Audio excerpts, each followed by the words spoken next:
सुंदर पहाड़ियों के बीच एक छोटा सा मगर बहुत ही सुंदर गांव था।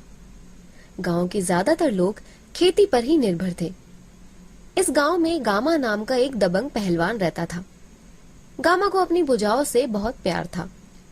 उसे सिर्फ दो ही काम करना पसंद थे, एक कसरत करना और दूसरा दबाकर खाना खाना। और इसके लिए उसको किसी दूसरे प्रकार की मेहनत करने की जरूरत नहीं थी। वो जहां से गुजरता गांव वाले उसके मारे खौफ खाते। अरे सोनू की मम्मी, जल्दी से वो पैसे निकाल कर दे दो। लगता है वो आ गया। हाथी जैसे कदमों की आवाज आ रही है उसकी। जी जी लाती हूँ। ना जाने कौन सी घड़ी में इस गांव में आकर बसे। एक तो अपने बच्चों का पेट ठीक से भर नहीं पाते, ऊपर से इस अत्याचारी पहलवान को भी खाना दो। रामू जाकर पहलवान के हाथ पर कुछ रुपए रख देता है। पहलवान वहां से चला जाता है। गामा पहलवान इसी तरह गांव वालों से उनसे उनकी जान बख्शने के नाम पर पैसे लेता था और उनका अनाज भी खा जाता था। उसके लंबे चौड़े शरीर को देखकर गांव वाले उसकी जी हुजूरी करते थे और उससे बहुत डरते थे। गांव वाले गामा को रोजाना बढ़िया बढ़िया खाना देने आते थे। गामा को बना बनाया अच्छा भोजन मिल जाता था, इसलिए उसे दूसरों की तरह कोई काम नहीं करना पड़ता था। लेकिन गामा को एक बात की बहुत चिंता थी।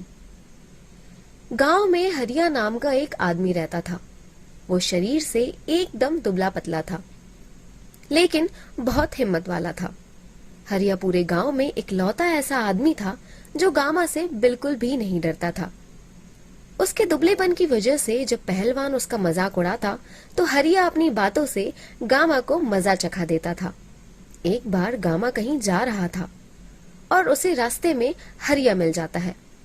अबे चल हट मच्छर, दिखाई नहीं दे रहा गामा पहलवान आ रहा है।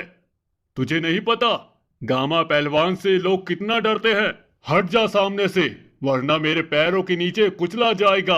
हा हा हा हा। अरे घमंडी पहलवान, मैं मच्छर नहीं चींटी हूँ, चींटी, समझा क्या? हाथी चींटी से कितना बड़ा होता है, मगर छोटी सी चींटी उसकी नाक में घुसकर उसे कैसा मजा चखाती है।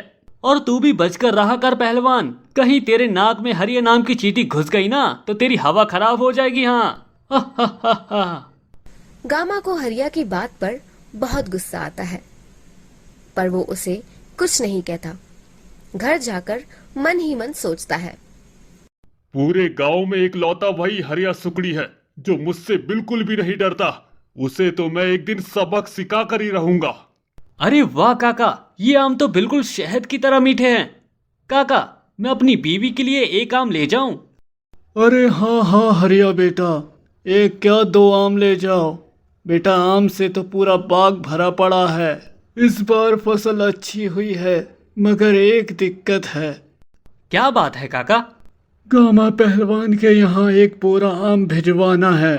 कल ही उसने बगीचे में आकर आम देख लिए और बोला कि एक बोरा भिजवा देना, नहीं तो हड्डी पुसलियाँ तोड़ देगा।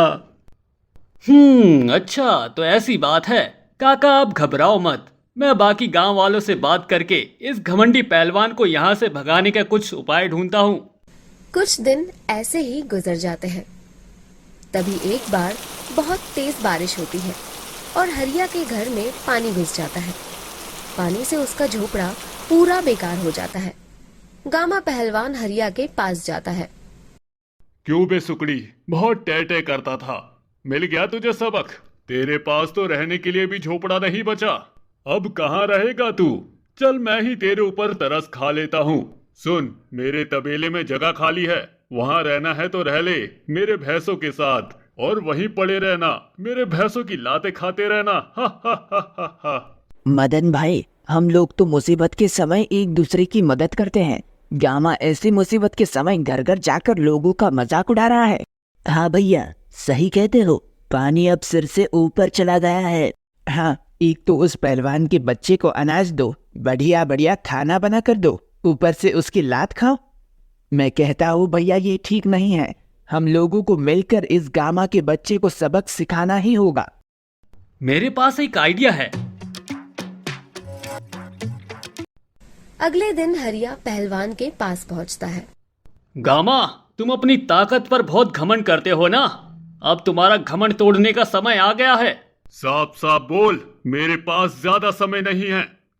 सुनो, पड़ोस के हुसैनपुर गांव में तुमसे भी बड़ा एक पहलवान आया है और उसने चैलेंज किया है कि उसके आसपास के गांव में अगर कोई अपने आप को ज्यादा ताकतवर मानता है तो उससे दंगल लड़कर दिखाए।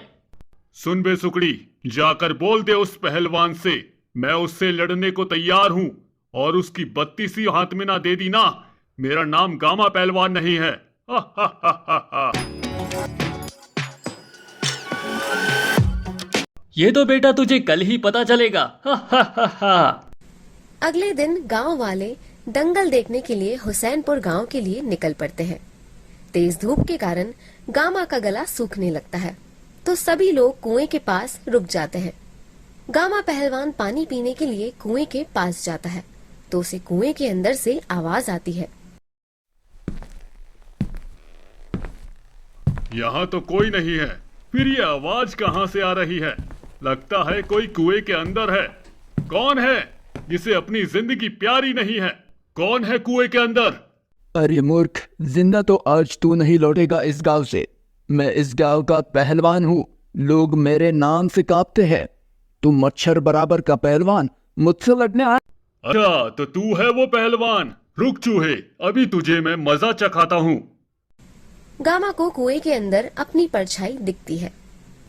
ये कहकर गामा अपनी ही परछाई से लड़ने के लिए कुएं में छलांग लगा देता है। ये देखकर गांव वाले बहुत खुश होते हैं। तभी कुएं के पीछे छिपा बैठा हरिया बाहर आता है और कुएं में झांककर कहता है, क्यों पहलवान, तुझे तो अपनी ताकत पर भरोसा था ना। मूर्ख आदमी, तुझे इतना भी नहीं पता, शरीर से ज्यादा अकल की ताकत होती है। अब तेरा घमंड टूट गया होगा, तू इसी कुएं में मर। गांव वालों को गामा पहलवान से हमेशा हमेशा के लिए छुटकारा मिल जाता है और गांव फिर से खुशहाल हो जाता है।